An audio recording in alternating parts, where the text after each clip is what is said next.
In this video, we'll show you how to safely change the plastic three-way connector on your Aquatap system.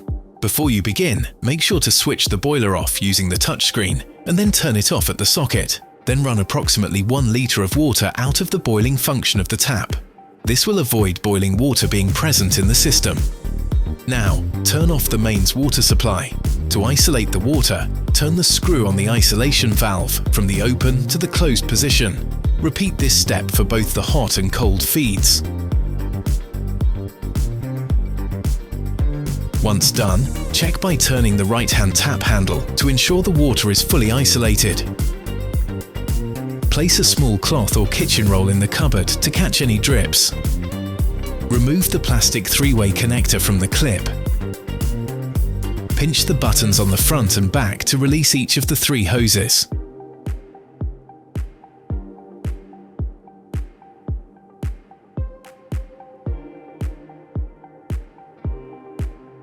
Insert the new connector, matching hose numbers to the marked ports.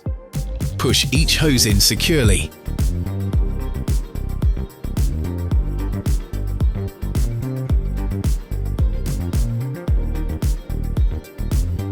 After, clip the new connector back in place.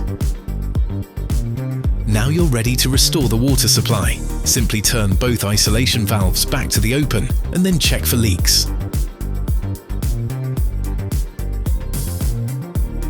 The last step is to power the boiler back on at the socket, then switch it on using the touchscreen. Once the boiler has reheated the water, your tap will be ready to use.